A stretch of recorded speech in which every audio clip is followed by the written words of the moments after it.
Next week, we're going to be on the History Channel because this show's history. Been wondering what I'm going to do, and thank God I was just back watching TV and I saw a commercial. I'm going to raise llamas.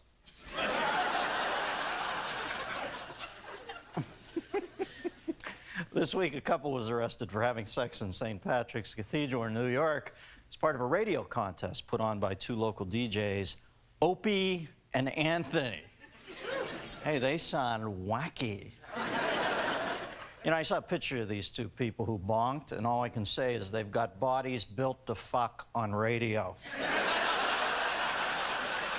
I mean, what's next? Getting a rim job on the Jefferson Memorial? Wheezy, of course, not George. And, I mean, where do we go from here? Turning tricks on the police scanner? Cunnilingus with semaphore flags? I mean, seriously. What's the world coming to when people are illicitly fucking in church? That is a privilege reserved solely for priests. Now, let's see. Let's see what's new in the world this week. On Monday, CNN began broadcasting portions of videotapes that showed Al-Qaeda killing dogs with poison gas. Now, why am I not surprised that these crazy bastards are cat people?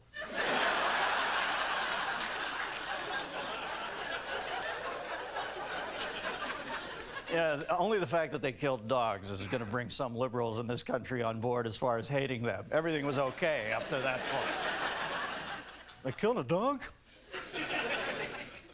And this week, the infamous terrorist Abu Nadal, responsible for over 300 murders, was found dead in his Baghdad apartment with multiple gunshot wounds. Baghdad police suspect fair play.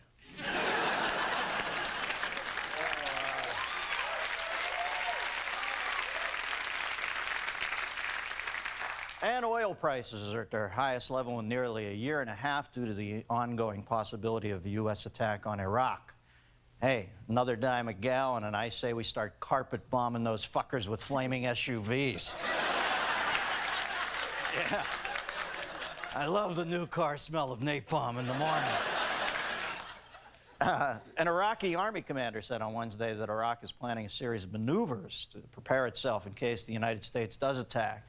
That's funny. I wouldn't think you'd have to practice running, ducking, and begging for your life.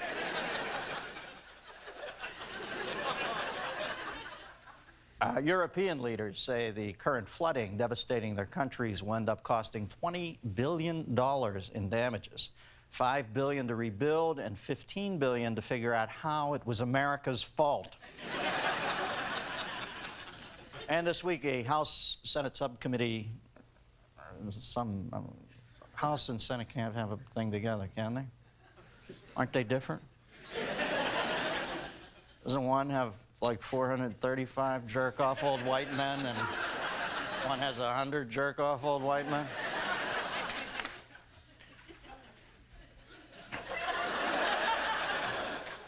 This week, our subcommittee moved closer to issuing a subpoena to Martha Stewart. Committee members have apparently settled on the stationery, but they're still bickering over the font type. You know, Maddie, I think Martha's anticipating prison. I saw her show this week, and she was crafting a Shiv cozy.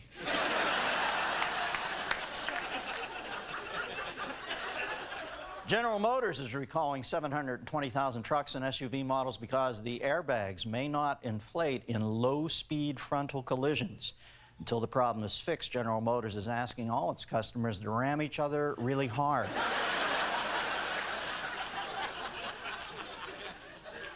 And Palm Incorporated, which I believe was my nickname when I was 12, admitted...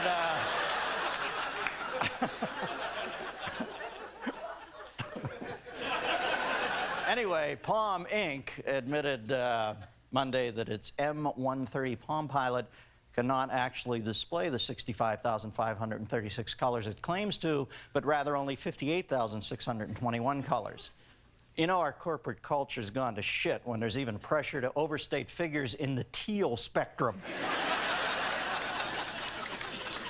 And a 70-year-old New York man is near completion of a 15,000-mile bike ride from Tierra del Fuego to Prudhoe Bay, Alaska. Only slightly diminishing this impressive feat is the fact that he only did it because he is completely lost.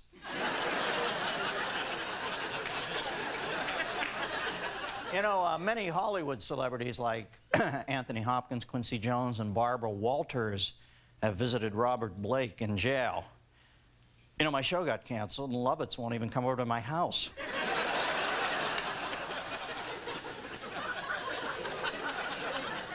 And a 72-year-old West Berlin disco owner has announced that he will leave $250,000 to the last woman he sleeps with before dying.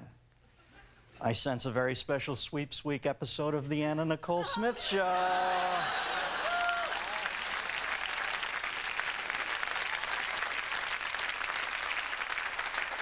This week, Continental Airlines announced that in an effort to reduce operating costs, it will be cutting back on service extras. Management plans on cutting meals on flights under 4 hours and oxygen on flights under 2. Could flying be more of a hassle than it is right now? You get there 2 hours ahead of time, only to find that there is an intestine-like lining snaking around the ticket counter, and you are the asshole at the end of it.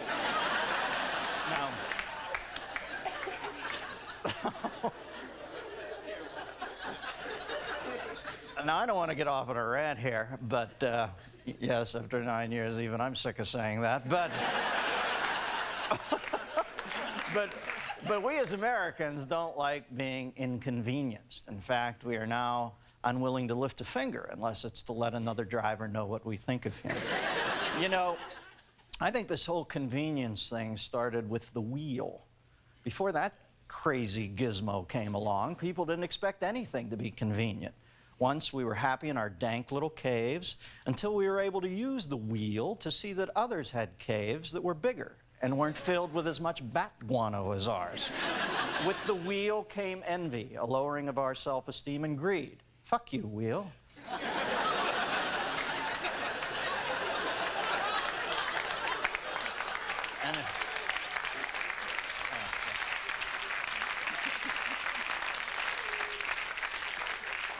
You know, my favorite convenience is the pay-at-the-pump gas station. Zip in, slide the card, pump the gas, and go. In fact, pumping gas is the only car-related task I will partake in. I'm proud to say I have not once opened the hood of my car. For all I know, the engine runs on the shrieking souls of the damned. Of course, I'm driving the new Chrysler Hieronymus Bosch signature model. The one convenience I would never give up is ice. I feel this is by far a better invention than fire. Now, I'm not putting fire down, mind you, but I'll have my meat rare, thank you, if I can get a few frosty cubes in my cocktail. Any dipshit on Survivor stuck on a tropical island can make fire. How many can make ice?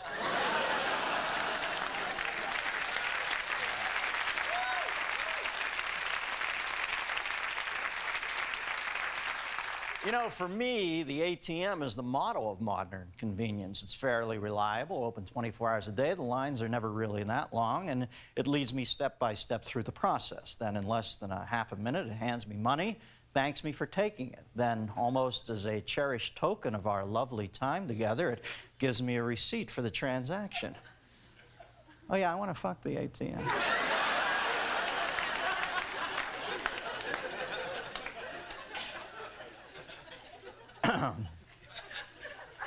The telephone, once one of our most useful inventions for man, has now become a communication curse for mankind.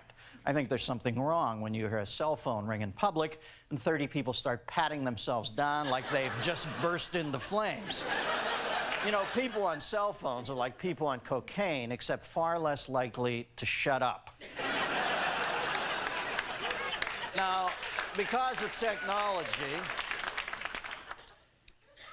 technology, we can go through the entire day without ever talking to a single living person, which, believe me, I look at as a plus.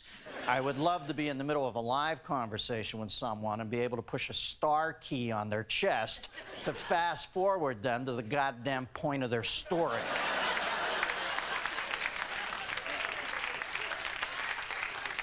When buying home electronics, I always get the optional warranty. I know consumer advocates say that it's a ripoff, but I just don't want to be inconvenienced. Last week, my high-def big screen went out on me, so I called the place where I bought it, mentioned the warranty, and the guy says they'll fix it for free, but I have to bring it in. Now, I don't own a pickup truck or a van, and frankly, people who do scare me. Not only that, but have you ever tried to lift the big screen high-def television set? It's extremely top-heavy and very awkward, so my sons and I put on the safety goggles, took hammers, and bashed the thing into 763 easily manageable pieces, which we numbered and put into a shoebox for eventual reassembly, and transported them to the service desk. Tebby, the nice man in the New York Yankees turban behind the counter, told us that it'll be ready in the year pi. You know,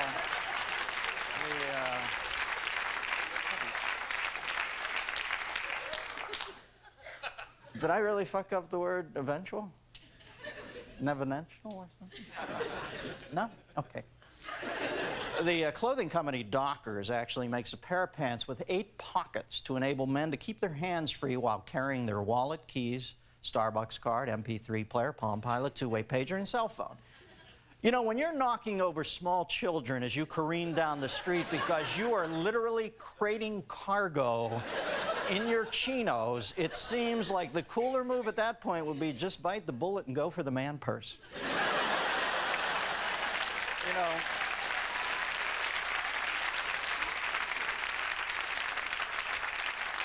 and you know, the ultimate irony is today even convenience stores are no longer convenient. First off, there's never a place to park, because the reason they name it 7-Eleven in the first place is there's only 7 parking places and 11 cars at any given time.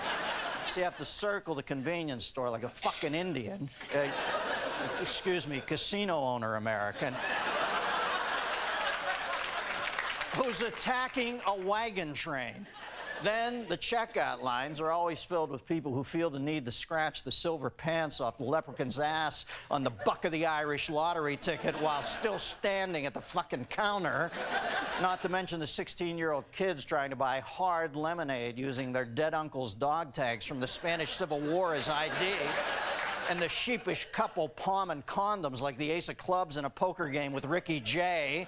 Or my personal favorite, the just new to this hemisphere guy trying to cash third-party checks from Indonesia, written on the back of a leaf that he wiped his ass with earlier that afternoon. By the time you get to the register, your coffee's cold and your Slurpee's hot, but you were able to jerk off the hustler in the line, thereby saving yourself the cost of the magazine. Now that's convenience. Clean up and out, too. Of course, that's just my opinion. I could be wrong.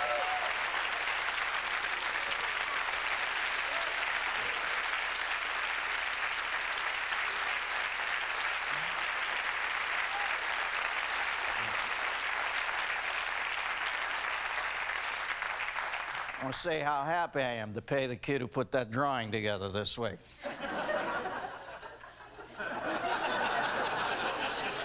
Some good, solid work. Makes SpongeBob look like Rubens. You know, I want to know what you think, America. Give me a call, 1-800-522-8673. Some Spinal Tap to the Best in Show. Tonight's guest is always keen eye for the inconvenient absurdities of modern life, as well as a willingness to mock anyone who uses phrases like a keen eye for the absurdities of modern life. His newest movie is A Mighty Wind. Please welcome Christopher Guest, ladies and gentlemen.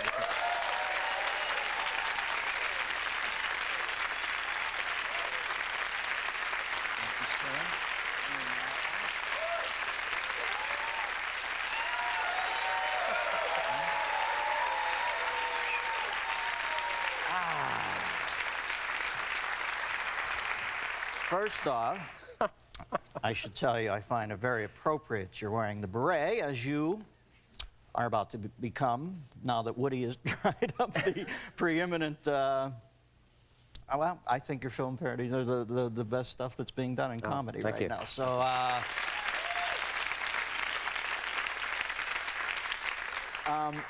now, you seem to have developed, before we get to the topic, which doesn't really fascinate me this week, but your work does fascinate me. I want to talk. You're building like a repertory company with like the Mercury Theater or something. I think.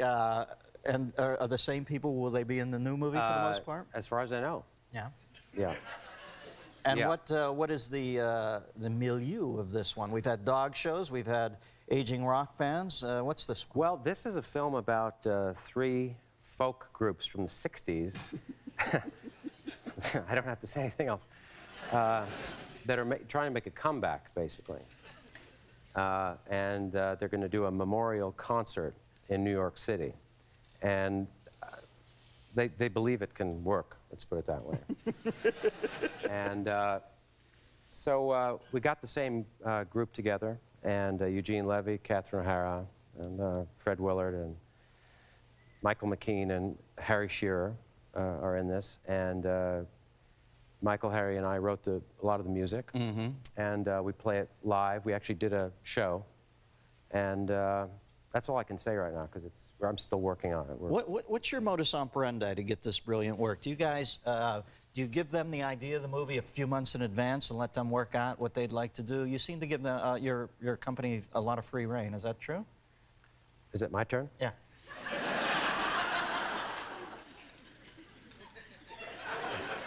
Well, you know, I defer to you. I find you brilliant. I'm a little nervous with you. I'm just trying to ask a intelligent question. You have to fucking piss on me.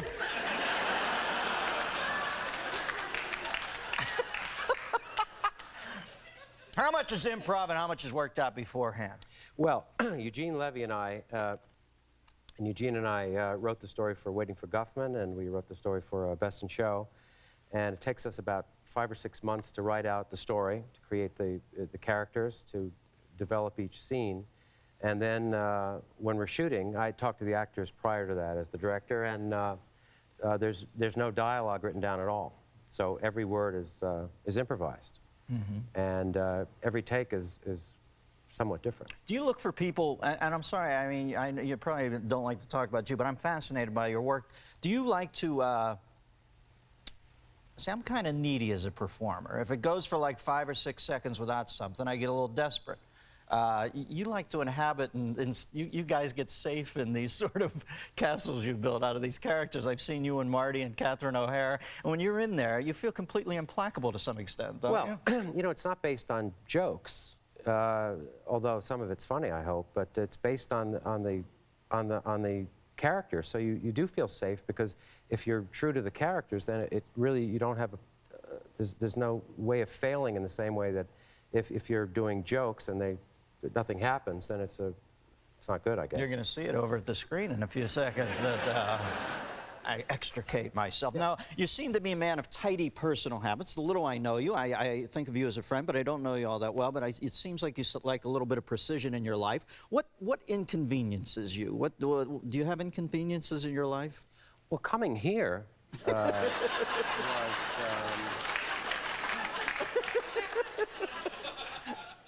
That's a tough thing, yeah. Yeah, because I was at home. Right. And now you're out. And now I'm not. And I was playing with my son, and we were in the backyard, and now I'm here. So beginning with that. And what other things? Yeah, what do you find inconvenient? Does it say that on there? Do I have an answer? Oh, gee, you know, I don't like driving much unless I'm out in the country somewhere where you can actually go. I don't like just driving around any city, because you don't get anywhere, and it's just not that interesting. You know, you see people just doing this.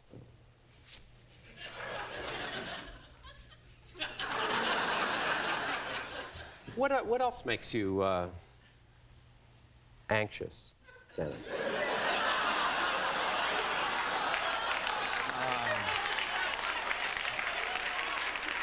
Because physical answers to questions? Was there more? No, I mean... No, I'm trying to learn a lesson here. I'm trying to sit as you sit in your character. I'm thinking there can be no mistakes if I just remain true to my character. Right. I enjoy...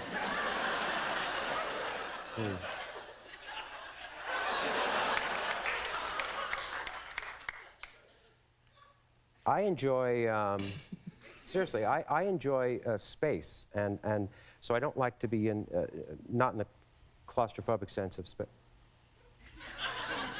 space, but just, so being in traffic jams, just sort of crowded streets, you know, What about the space is defined nowadays? It doesn't have to be actual space. It seems like our space is encroached upon by all the modern conveniences we have. Cell phones, are you a cell phone guy? Or? I have a cell phone, but it really is, it's kind of it's the babysitter phone. It's for kind of an emergency thing. I don't It talk always seems to me people have stories where things happen. An amazingly inappropriate moment, they will get... I do have a story, but it says 1 minute. So should I wait, or should I... No, there's no commercials here. Really? Yeah, that's 1 minute literally to the destruction of the entire planet. So... Okay, no, this is true, and things like this, you know, if you do television shows, they ask you for stories, and they never have any stories. This is actually true. I was in fishing with a friend of mine in the Rockies, and it was in the winter, and we were in the river, and it started to snow, and so there was a lot of snow and mud, and I got in the truck. We thought we'd had to get out of there because we weren't in a road, we were in dirt. And the truck started to slide off what would be a 15-foot drop into the river. And it was moving very slowly. It was four-wheel drive, but in mud, it doesn't matter. Potentially deadly situation, possibly? Yeah, I guess. Okay. Not a bad death, though. So it's moving very slowly. The brake, nothing works, and my phone rings. Now, I'm truly in the middle of nowhere. This is way away from any place, even a small town. And I picked up the phone. I said, hello? It was my agent. And she said, did you read the script about the guy with... I said, you know, I didn't, no. Can I call you back? She said, sure. Because they want to know, no, I understand, but I should call you back. And now we're 2 feet from going over the bank into this river. And I hung up, and the truck stopped. And I was able to get the wheels to go backwards, and we went over the other side and perched on a rock like this. So the rock was like this. This is the rock, and this was the car. You were like Ralph Macchio up on top of it. Thank you. Thank you. That's what happened. Well, listen, Chris, I don't want to, you know, I know you're probably ill at ease with stuff like this, but you're huh? Well, no, you're a genius, and when people talk about your films now, and I enjoy this.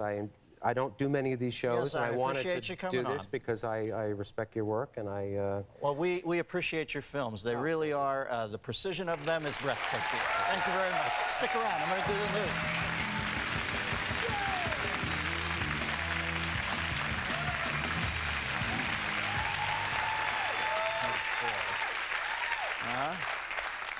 He has one of the sweetest boys on the planet. So Tommy, if you're watching, hi, how are you? Remember me? I don't hear you, Tom. But his son is truly beautiful. All right, President Bush has now hired a man to show him where to wave, so he only greets supporters who have given him $100,000 and up. And a not very imaginative man, Iowa Senator Tom Harkin, is running for re-election under the slogan, Iowa looks like this. And as Senator Harkin will tell you, the key to getting re-elected is killing and eating your opponent.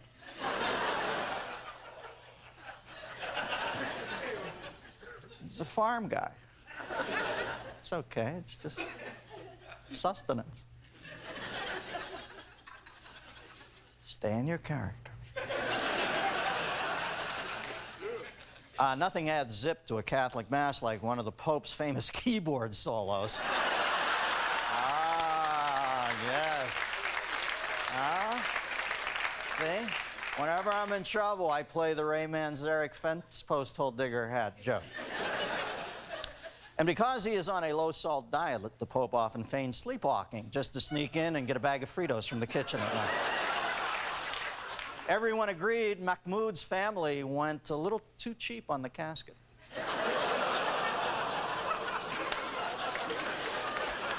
Come on, man, that's an urban legend like Bigfoot or the Loch Ness Monster. Killdozer. Hello, American Idol vote line, Justin. Hello, American Idol vote line, Justin. Hello, American Idol vote line, Justin.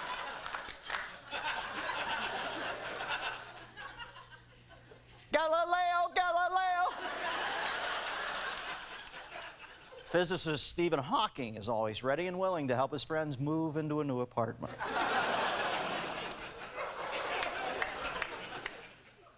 But I want ice cream! Millie was surprised to see that the facial mole she had cut off had prospered and kept following her around, asking her why she did it. As you can see here, some cultures take the practice of treating split ends much more seriously than others. Madge was one of the few things that did not make America great. The one flaw in Kirby's device to give him and two of his best friends simultaneous blowjobs was the uncomfortable proximity it would require.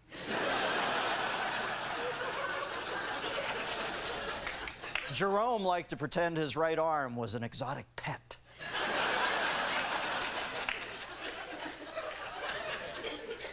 Betty's huge hemorrhoids were painful and cute. And finally, here's the hottest new musical group, the Backdoor Boys. Guess what, folks? That's the news. I'm out of here. Good night, ladies and gentlemen.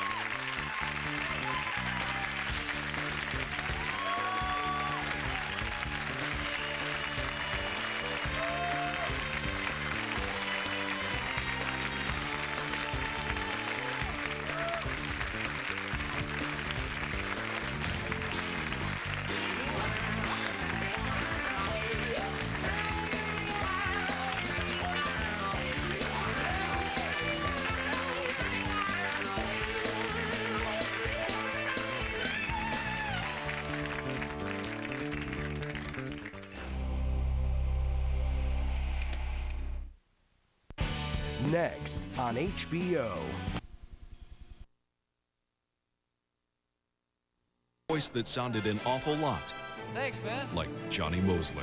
Voice dialing from Sprint PCS. Proud sponsor of things fast, new, and really quite amazing. Hey, did I grow yet? Am I taller? Nope. Are you sure? Mm-hmm. I better eat some more cakes. Kix is a good source of calcium, as much calcium as the milk you pour on it. Kids need all they can get during the years pediatricians say bones grow the most. Anything now? I think a couple of centimeters. I thought so. Kix, with calcium they need and a taste they love. Kid tested, mother approved.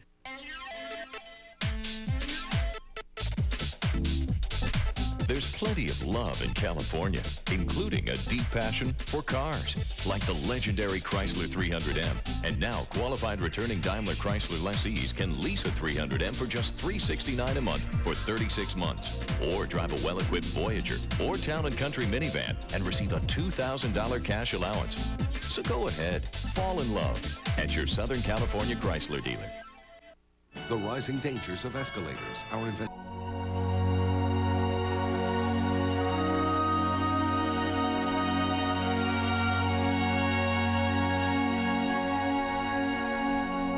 My hands speak to me. They tell me secrets. They tell me of time and patience. At least, that is what my hands say.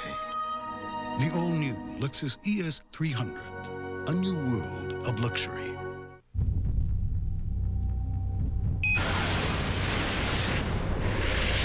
Wanted, dead or alive. A terrorist who is undetectable, untraceable. We have a civilian who says he saw the wolf. Except for one man who knows his face. You're a coward.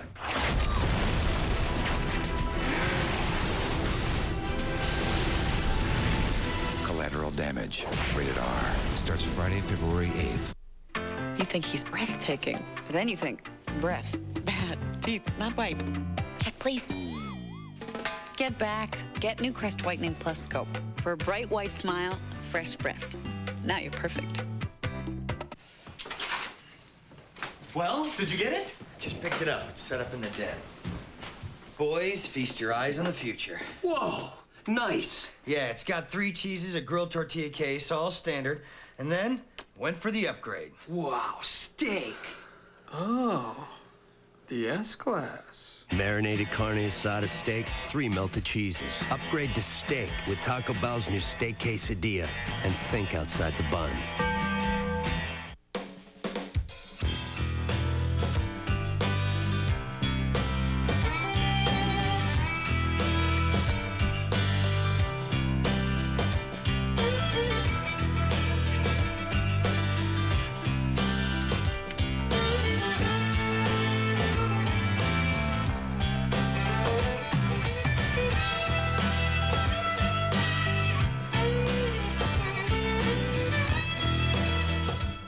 The ring is chosen. That's it.